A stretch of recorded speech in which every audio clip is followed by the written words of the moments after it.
Hello, welcome to another Paolo Project Training live stream. I'm Paul Neighbour, Managing Director of Paolo Project Training. And we were at the Women in Project Management Conference last week, weren't we, Carmen? Yes, we were. Yeah, and Carmen got a little bit inundated with people who were interested in doing their Chartered Project Professional. And at the conference, you don't really have that much time, do you? So we promised people faithfully that we would do this live stream so that they could get their questions answered in a little bit more detail, and then you can do over a cup of coffee and a biscuit while while you're at a stand at a conference. So that's what we're here to do today. So Carmen is our ChPP expert, aren't you, Carmen? Well, Well, yeah, just she knows more about we do our best to help people and support yes. them Well, through their application. she's helped hundreds of people get through the ChPP process, and as you're going to see, it's not trivial or obvious, and there's various pathways that you can choose.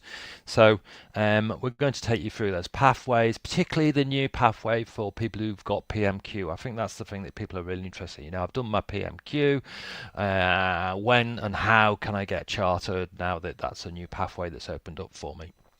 Now, other than saying we want you to like and subscribe, we would really like, if you've got any comments, if you could post them in the chat, we can actually see those comments coming up as we go through the session.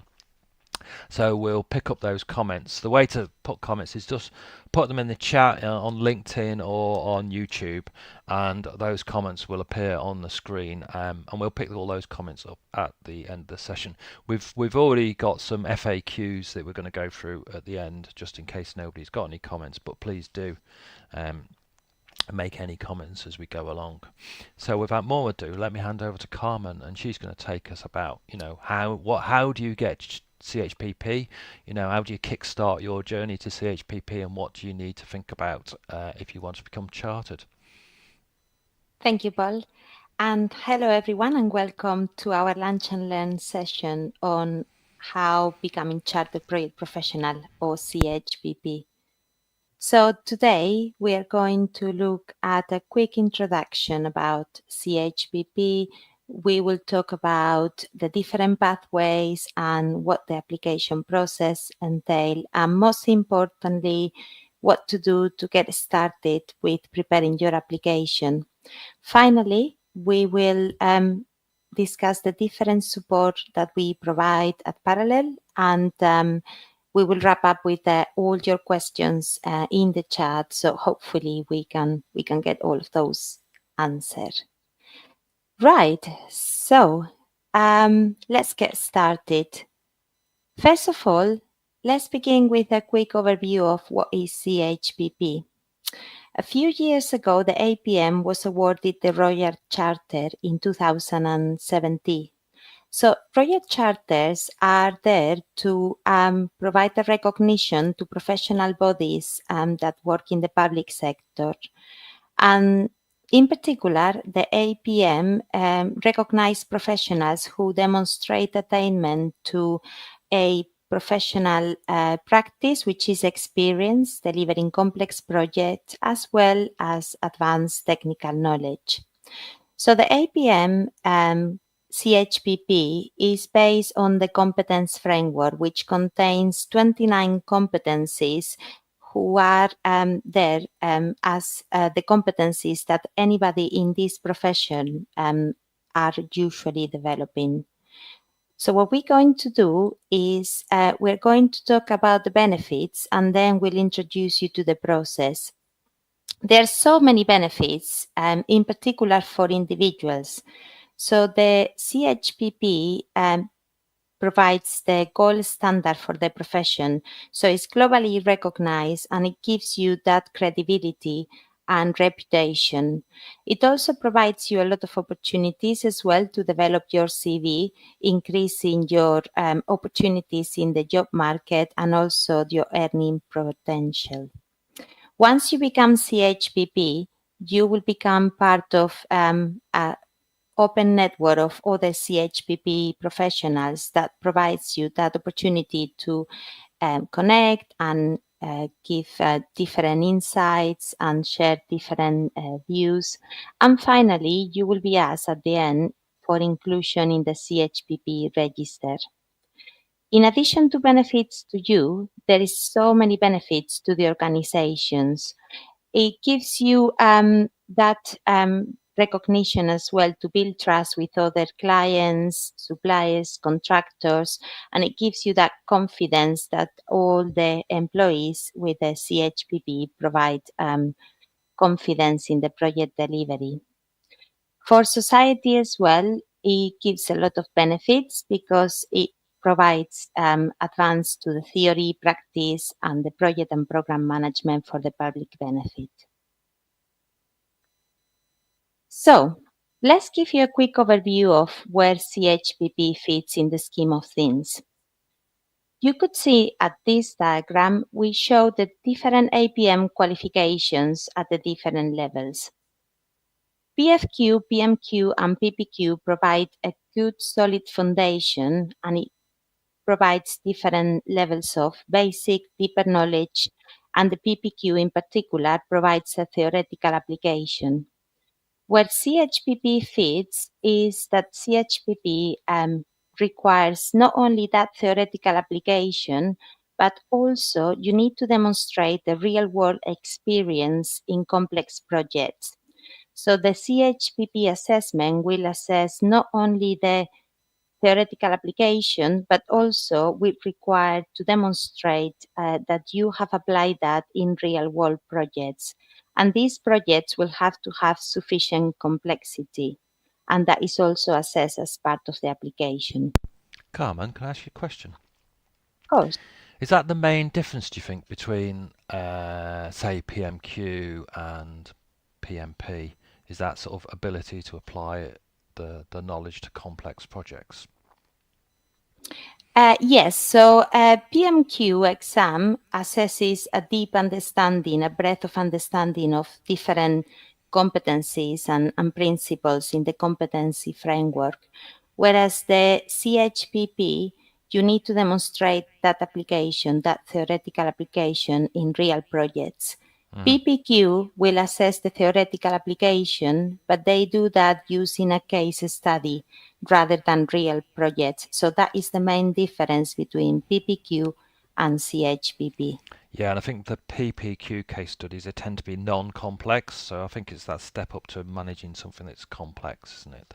That makes the difference. Yes, absolutely. So as part of the application, you will have to write some project overviews to demonstrate that the projects where you are going to demonstrate your evidence are sufficiently demanding.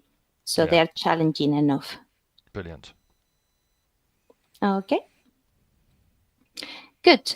So now we have discussed the benefits of becoming CHPP and the differences between CHPP and the other APM qualifications.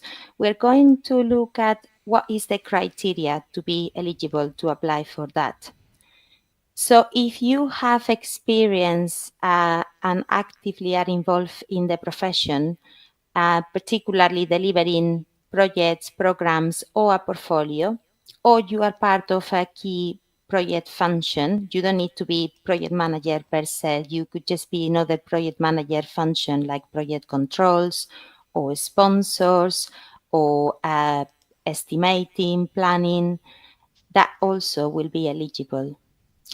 You will also be required to provide some evidence that you have experience in a number of competencies required within the standard, as well as to confirm that you have the advanced technical knowledge. So it's that critical thinking of different principles and project management practices. Once you apply for charter, you need to declare commitment as well to continuously developing yourself. So you will be required to commit to 35 hours of CPD, continuing professional development, every year. And you also have to confirm commitment to the APM code of conduct to behave in an ethical way and have ethical ways of working. So these are the requirements. If you believe that you meet these requirements, there are different ways to apply to ChPP. So there are 4 particular pathways to go through ChPP. And each of these will have different requirements, but all of them will have the same high-level process. So here we could see in the diagram the high-level stages. The first one is the submission of a written application. And once your application has been successful, you will be invited for an interview. So that is your second stage.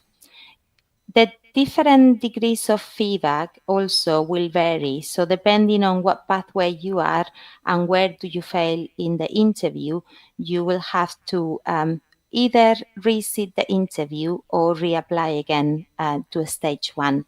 So it all depends on the pathways. You could find more information on the specific degrees of feedback in the APM website and the ChPP candidate guidance.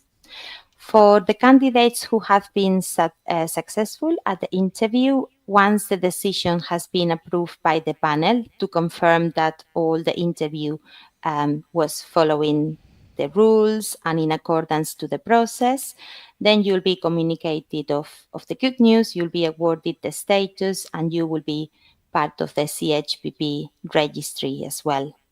Yeah, I think it's worth saying that when they're doing the application and the interview, what they're really looking for is what you as an individual have done, what you personally have done on managing the project, how you've personally demonstrated the competencies. Yes, so they So, will do that particularly for pathway 1 and 2. yeah, And then for pathway 3, they will do the same, but more from a technical standpoint, from a yeah, theoretical point of view. yeah. So should we talk about the pathways then? Because that's probably, there's quite a few questions on what different pathways we should follow with different qualifications.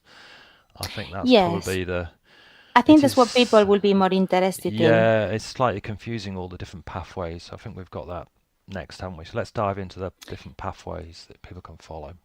Yes, that's right. We should really clarify that. So there are 4 key ways or routes or pathways to apply for charter. So the first one, pathway 1, is for individuals that are eligible, but they don't have any of these recognized assessments.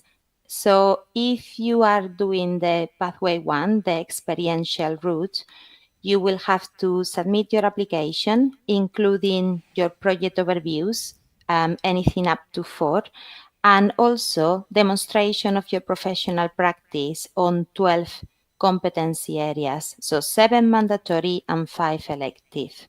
Mm-hmm. Once you are invited to the interview, your interview will be a 2 hours interview, mainly covering the exploration of your professional practice, so what you've written in your application, as Paul said, as well as your advanced technical knowledge, and there will be some questions as well on ethics. So all the pathways will have to be assessed for ethics at the interview.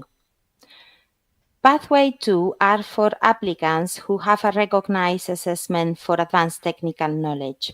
So examples of those will be qualifications like PPQ and some masters in project management of certain universities. And I should probably emphasize that there are some universities that are recognized for advanced technical knowledge. So if you are unsure whether your master's in project management will be eligible for pathway 2, I recommend you go into the APM website and you check for recognized assessments Yep. for ChPP, There's just a to be list, isn't there? absolutely sure. Yeah, there's a Yes, there list, is a isn't there? list. Yeah. There is a list, and the lists sometimes get updated from time to time. So to get always the latest version, is better to just check on the list in the APM website. So if you are pathway 2, what do you need to do? So you also need to write the application, including your project overviews and your professional practice statements on the 12 competencies. However, the second stage, the interview, will only include the exploration of your professional practice. You won't be assessed on technical knowledge because your recognized assessment already exempts you from that. So it's going to be mainly 1 hour and 15 minutes covering questions about your experience, what you've written in the application, as well as ethics. So this is pathway 2. Pathway 3 is for applicants who have a recognized assessment for professional practice, and there are only two that fall into that category. One is the PMQ, and the other one is the PMI PMP qualification. So if you have one of these twos, you will have to also submit your application, but in this case, only against 8 competencies, 7 mandatory and 1 elective. In addition to that, if you have a PMQ, you have to send in advance a pre-validation form to confirm your eligibility. So you could find this form as well in the charter page on the APM website. And it's essentially to write down your experience and demonstrate that you have 36 months if you have a bachelor's degree or equivalent, or 60 months of experience if you don't. And this is just to give your eligibility to apply through that pathway 3. Once you have get approval to apply through pathway 3 and you apply your submission, given that that has been successful, your interview will only be 1 hour. So for your interview, mainly the main focus is going to be the assessment of the advanced technical knowledge. So that will include questions that will assess your critical thinking. So you will have to use your critical analysis and your critical evaluation to demonstrate your competence on those knowledge areas in your application. So So, against 8 competencies. so when you say critical thinking, how is that different from PMQ level? Because PMQ level is sort of describe, explain, knowledge and Yes, application, isn't it? So how, exactly. when you talk about critical thinking, what do you mean by critical thinking? So when you do PMQ, they assess your understanding. So you need to Mm. explain things, you need to describe things. At the ChPP level, when they're seeking you to do a critical analysis or a critical evaluation of something, they will try to demonstrate that you know the key constituent components of things. So they will essentially like to break down concepts for you to be able to understand what each of the constituent parts are for, and also be able to contrast and compare Mm-hmm. different tools, techniques, methods, Okay. processes. So you need to go a bit deeper into the understanding because you will have to provide a critique, you will have to provide an opinion or judgment on those areas or concepts that they want you to do. Yeah. Because it is recognized that it's not just one way of doing things. Okay, so they may be able to ask you whether you know the advantages and the disadvantages of certain things, or in which situations one particular tool or technique may be more appropriate. And that will allow the assessors to understand whether you really have that competence, that capability to adapt and to know which tool is best used in which context. Yeah. And So that is the so key difference. so there were different ways of doing things. Why did you choose to do that way over another potential way of doing that Exactly. approach to Or governance when or would you structure favor? or yeah, and when would you favour the others, and what were the components, and why, how are they important, and then particularly what did you contribute to that, because it's an individual certification, it's not a project certification, so it's be good. Yes. So the key difference between professional practice and technical knowledge questions at the interview is that if they ask you a question on professional practice, they would like to know specifically what did you do? What was your contribution to that? Whereas if it's a technical knowledge question, will be more along the lines of, on reflection, do you know other ways of doing this? Hmm. Why Hmm. would that be better? So it will be a bit more generic. They could use more hypothetical questions, or they may build from the application to try to explore other ways of doing things and their advantages and the disadvantages. So that is really the key difference between professional practice and technical knowledge. Brilliant. Let's move Okay, on. so that is pathway 3. And last but not least, pathway 4.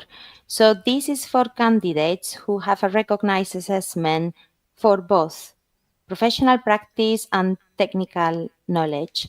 So again, the best way to check if your certification or qualification fills that category is to go on the list.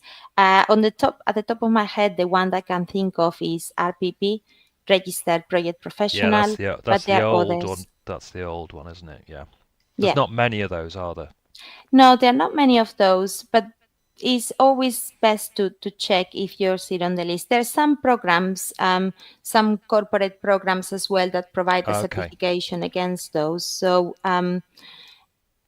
just for the avoidance of doubt, the best thing to do is to go through the list and just check if your qualification is one of those recognized assessments.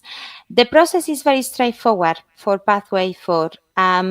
So usually people don't require a lot of support with that because there is no written submission. They only have to upload their continuing professional development log. And once they go into the interview, it's a very short conversation to cover an exploration of ethics questions as well as just check your continuing professional development, because this is something that is quite important to maintain your CHPP status. Every Hmm. year, you need to commit to continue doing 35 hours for all the pathways, but only pathway 4 will require to send the log to the APM. The other ones just have to sign a declaration. Okay. Okay, so now we have covered the different pathways. Let's talk about the contents of the application. So remember two stages. First stage, submitting a written application, then the interview.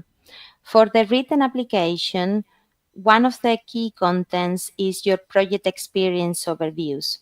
So those overviews are going to give the assessor the context for the evidence that the applicant will provide in the professional practice statements.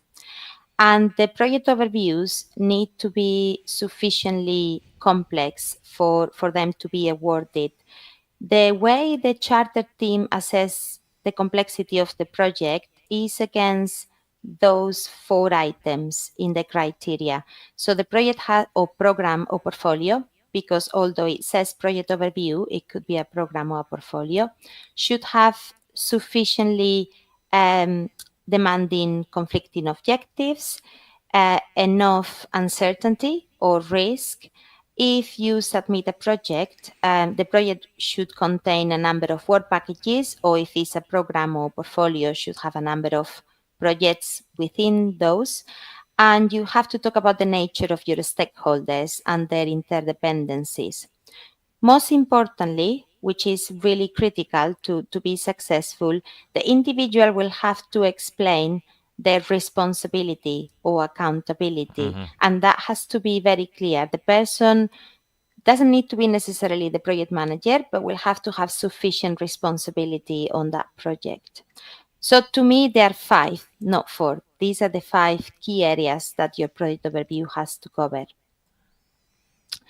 The professional practice statements against the competencies have a number of competencies to choose from. So on the left-hand side, you could see the mandatory ones. The first 5 are in pairs. So the applicant will have to choose between A or B for the first 5. Risk and issue management and stakeholder and communications are absolutely compulsory. So 6 and 7, everybody has to do that. On the other hand, for the electives, as we said, the applicant will have to choose from that list. And if you are pathway 3, you only have to select one. But if you are pathway 1 or 2, you will have to submit your professional practice against 5 of these electives. And So this PM, is your written PMQ submission. and PMQ is pathway free. Correct. So So if PMQ or so if PMP. so if you've done PMQ and PMP, you have to do the mandatory ones on the left, and you've got a choice of some of those, and then one of the electives. Yeah, Yes. that's quite good, isn't So it? 8 in total. Yes. Yeah. So is really an incentive because if you have PMQ, your application only requires 8 competencies as opposed to 12 for the other Yeah. pathways. Yeah.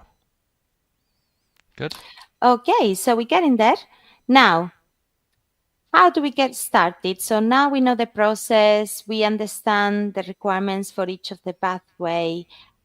Before start writing the application, it's important to have a think about it and be strategic about the competencies and the projects that we choose. So what I would recommend to people is first of all, go to the APM website and read the standard to familiarize with the criteria related to the competency areas. Then have a think about which projects, programs, or portfolios will be best to draw your evidence from.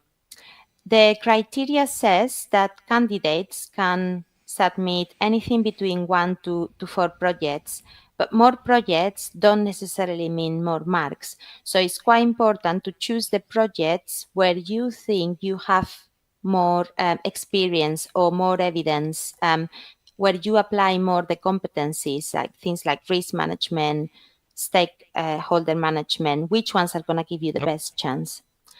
So once you have decided the projects, number of projects, and competencies that you're going to choose, you then start having a go at writing your application. You also need to bear in mind that in addition to your project overviews and your competency statements, you will have to provide details of two proposers as part of your application. So these are individuals that know you professionally and could validate if needed, that the information provided is valid and you were indeed the person responsible for that particular project. So they're almost like referees, right? And as we said before, pathways 1, 2, and 3 will have to confirm declaration to CPD and the code of conduct. So this is really the main sections of your application. Writing the application is not trivial. It requires quite a lot of time, effort, and commitment. So we at Parallel provide a range of support and resources to help people with that. Um, Depending on the needs of the individual, there is different types of packages that may be suitable. So, for example, you could do our self-paced guidance, and that includes your handbook and e-learning portal with really good videos and resources to support you to prepare with that. We also have some podcast series as well. So that's quite handy for people who want to listen to the podcast in the car or walking. So that is the self-paced guidance. In addition to that, if you would like to get some coaching support on a one-to-one, and you would like us to review your application, give you some coaching with the interview, we also have some coaching packages. And if you and your colleagues are in a similar situation, so if you have people in your organization that would like to go through that process together, we definitely recommend the in-house ChPP program, because sometimes when you have that peer support and work together as a cohort towards your ChPP application, that sometimes gives you, that target and key dates and deadlines. And it also offers the opportunity to have some workshops and sessions with the group so people can share insights and discuss maybe some pain points or challenges when doing the application. So the feedback tends to be quite good on that, because it really allows people to have that conversation with their colleagues, as well as getting the one-to-one support from us with the reviews and the interview practice. Yeah. If there is any other needs or you have a particular situation that you would like to discuss with us, you could always contact us and we can advise based on your circumstances. So in summary, APM CHPP is the pinnacle of the profession, is the gold standard. There are 4 different routes or pathways to apply through. But essentially, all the pathways will have to follow the same process, which is a written submission followed by an interview, even though the demands and the requirements vary. It's not trivial. It's a very prescriptive process and it could be quite demanding. So it will take you some time and commitment, which is quite important for people to remember and make sure that you have the time to do that.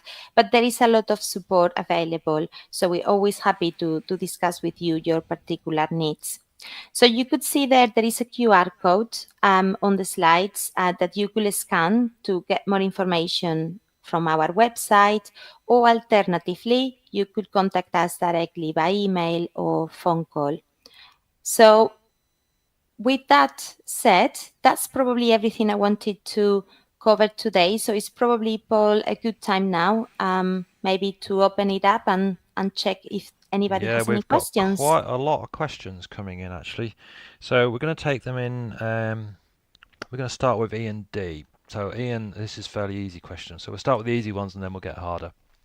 Okay. Is the PMQ mandatory for achieving CHPP? It's a good question, Ian. It's The not answer mandatory. is no. Depends what No, route you take. no. So we support a lot of candidates on Pathway 1. So it's absolutely not mandatory. And you don't even have to be a member. So Yeah. being a member, being PMQ is not a prerequisite to apply for CHPP. So pathway one is the what they used to call the grandfather route. It's the route for people who haven't got qualifications and that quite. So a They call it slightly experiential route, yeah. experiential route. So a slightly we discussed this before we start actually. If you have a PMP, a PMQ, or a PPQ, so basically you've got quite a lot of qualifications. Which route do you think would be the best to take? Should we go back to actually a lot of these questions about routes, Carmen. So should we go back to the slide on routes? Yes, That that's a might good be idea. that's a good idea because then when you're saying pathway 2, 3, and I'll whiz us back. So we discussed this Okay. earlier. Which route? Pathway 2 would be PPQ. Pathway 3 would be PMQ. So which do you think would be the best? So it's a choice between the two. Um, from my experience, what we tend to see is that people in that situation tend to prefer the pathway 2 because of the demands at the interview. So when you go to the interview, pathway 2 will be assessing you mainly on your professional practice, so your experience, what you did on your project. And what we find is that people tend to find that much easier Mm. to talk about confidently. Hmm. Having said that, it's a personal decision because, on the other hand, the advantage of doing Pathway 3 is that you only have to write 8 competencies in your written application instead Yeah, of 12. yeah, and you get to So, talk about, well, but you need that advanced technical knowledge, don't you? So it depends how yes, but confident somebody you are. who has done a PPQ probably is used to that as well. Yeah. So, we see both, but I must admit we tend to see more people going the interview at the TK questions tend to be It's a bit, quite challenging. yeah, So and it's quite remote from people what have you done a might do. hard exam already with the PPQ. It's a really tough exam, the PPQ. So usually we see people feel more comfortable defending their experience, their Yeah, PP type of questions I, at the I, interview. I'd agree with that. People find it easy to talk about what they did on their project rather than discuss the Yeah, theoretical differences between different ways of measuring progress, don't they? it's more Um, natural, isn't it? They live yeah, and breathe that, so they've done yeah, it. yeah. I'd do pathway 3. I could talk about the differences all day. So, right, so that's that question. So let's do this question. If you have PFQ and PMQ, is it worth doing PPQ before applying for CHP? So I'll pick this one up actually. Oh, that's a fantastic photo. As we said, the PPQ is quite a challenging qualification, and it hasn't had the volume really. I think that the APM expected it to do when they launched it. So they've actually retired it, haven't they? Yeah. If you look on the APM's website today, the current version of the PPQ is retired. And if we can go back to the pathways, Oh, yeah. so since they released the new pathway 3 from PMQ, and then a lot of people are choosing to go pathway 3 rather than doing the PPQ first, because it's a more direct and simpler route, I think. So, so I'll, if you wanted to do PPQ, you'd have to get on with it fairly quickly because it's being retired. But also, I think it's probably more cost effective actually in terms of fees and the amount of work you're going to have to do pathway 3 really. Yes, I would recommend that as well. Yeah. Can we do this question here? Has it become easier to become a ChPP compared to previously with new pathway 3? And that is a really smart photograph. Look at that. I should put a tie on. Thanks for the question. So there is some parts of the process that you are now exempt from. So I wouldn't say it's not easier. It's still very demanding, but you have to do less. So the key difference here is that now you need to do less selective competencies, and also once you have gone to the interview, there won't be a lot of questions about your experience. It's all going to be advanced knowledge and critical thinking. So people with the PMQ have already a strong foundation. They just need to build on that. But it's not easier. It's just less things to submit in the application primarily. This is why the validation form is there. So you just need to confirm that you have that 36 months experience if you have a bachelor's degree, or 60 months otherwise. And once that is confirmed, then they won't have to explore that anymore at the interview. Yeah, I wouldn't say it's. I think compared to the old pathway 3, where it was just, which is the new pathway 1, where it was just experience only. I think it's quite good that there's a layer, so you can sort of like go up the step ladder. It makes it less of a massive leap. It I think does, yeah. so. It gives you a foundation to build on, doesn't it? I think so. Is that easier to have a progressive approach to it rather than trying to bite it all off in one go? I don't know, but the standard of competence, you still have to be able to demonstrate that you meet the competencies. There's just some rungs on the ladder towards that level of competence now, is the way I Yeah. describe it. So Especially considering. whether it's easier to, if you're going up a wall, is it easier to climb the whole wall in one step, or is it easier to climb the wall a step at a time? Yeah. you know, And people who did it recently will find it even easier transition, because since last year, the PMQ is now aligned to the competence framework as well. So they just need to build on that competence framework. But I should say that every PMQ from 2010 will be accepted. So it doesn't yeah. need to be on the new PMQ. It could be anything back to 2010. Ian's asked a really good question about neurodiversity and history. What considerations have been put into the process for returning to the profession with extensive histories or neurodiversity? So let's break this into two. There is some limit about how far back you can go to reference your projects, isn't there? As long as one of your projects, as long as one of them is less than 5 years, Yeah. that will be okay. But if that's not the case, the APM will have something called the currency statement. So even if you wanted to use your experience prior to that, projects that are older than 5 years, or your involvement, I should say, is older than 5 years, you just have to write a competency currency statement. So it's 500 words just to explain how you remain professionally active, So even people if who you were not. so people who might have to do this, so if I get this right, you might have been a project manager 10 years ago, 15 years ago, Yes, but now you're promoted and you're leading a business or a project consultancy business. So you're not actually in the management of projects day to day, updating risk registers and dealing with clients. yes, So you need to write a statement of how you're currently professionally in practice. Um, yes. It's just to show that you keep active and you keep up to date, even if you didn't have a involvement in a role in a project or project management activities. So that is possible. Yeah, and then the neurodivergency things. I know that APM will generally make reasonable Yes. accommodations for most qualifications.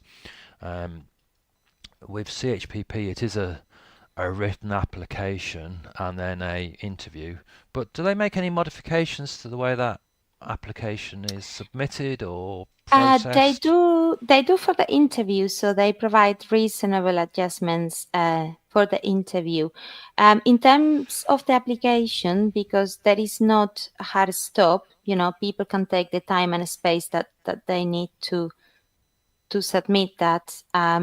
But I know that they take that very seriously. So if anybody has any particular conditions or neurodiversity, the best thing is to send an email to the charter team and they will advise. I know for sure they do that for the interview, but it's quite possible that they provide adjustments if needed as well for the first stage, which is the application. Yeah, and I know you give quite a lot of guidance to people to actually review their applications and the way they're written and the way they're structured. Hmm. So I'm dyslexic too, and I think getting the language right, I think I would probably need support in doing it that way. Because I don't read things in the same way other people read things. So Yeah. um, um, I was going to mention ChatGPT briefly there, but I'm not. So Ian's got another question. Is it only 8 competencies to fit It's with the 12. P? So PPQ is 12, PPQ but is 12. PMQ is only 8. That This answers is that why I question. find really difficult when people said, should I do pathway 2 or 3? I'm always on the fence. I know the interview would be easier for pathway 2, or at least that's what people tend to feed us back. But PPQ, you still have to do the 12 competencies. Yeah, but I'm just looking at the elective list. It just depends. I mean, if you've got the competencies in procurement or requirement management or resource planning, or business case, they might be quite easy actually. It just depends what your job is, and what experience you have. So I wouldn't say it's the number of competencies that matters. It's like, can you just tick them all off or not? Yeah. If you've got those, if you have done those things, then that's going to be fairly easy to do. It's typically not a problem because there is a lot to choose from and people pick their strengths. So Yeah. usually people have no problem to find 5 from those, particularly with the subjects like diversity and inclusion, sustainability, which are very commonly now applied in projects. Yeah, I think there's another question actually that's just pops up about, well, it's not as it was the first question in. I have PMQ, PPQ, and I think we've answered that one actually, haven't we? There Yeah, are but different bits ultimately it's a personal and a strategic decision. So we depending can on. tell you what we tend to see, but it's Yeah, something for them to think about. and again, it comes down to that. Do you want to do advanced technical knowledge, or do you want to do talking about your application in your project really in Yeah, order to get that done? yeah. And I think there's another question that I've just seen appear down the bottom. Oh, he's just saying goodbye. Thank you very much for coming. Really useful, someone said. So there was one more question about recording. Another horse rider. I approve of horse riders. um, Will there be a replay? Yes, it's going to be live That's on. been It's on. recorded, yeah. Yeah, it's on live on YouTube, and it's also live on LinkedIn forever, so you can watch it whenever time. Brilliant. So I don't think we've got any more questions. We've got quite a lot of engagement on this topic. So thank you everybody for watching. Thank you, Carmen, for putting the slides together. They were really good and explaining it slow, clearly, Thank so you that for having everyone. me. Well, did you have a choice? I think you suggested, didn't you? So I'm going to put this banner on now. If I can do that, there we go. Yeah. So if you do want any help or support in working through this process, either as an individual or as a group, we are planning to run some open courses for individuals that can just book on. I shouldn't say courses, sessions, coaching sessions. Or we do quite a lot of corporate groups where you might get a group of people together in your office, and we guide them through the how to actually fill in the form, and how to prepare, and which route to choose, and all that sort of stuff. So please do get in touch. There are great resources also on the APM website. The APM also do that. So thank you to everybody who asked questions. Thank you to Carmen, and I hope you all have a great and enjoyable weekend. I'll speak to you soon.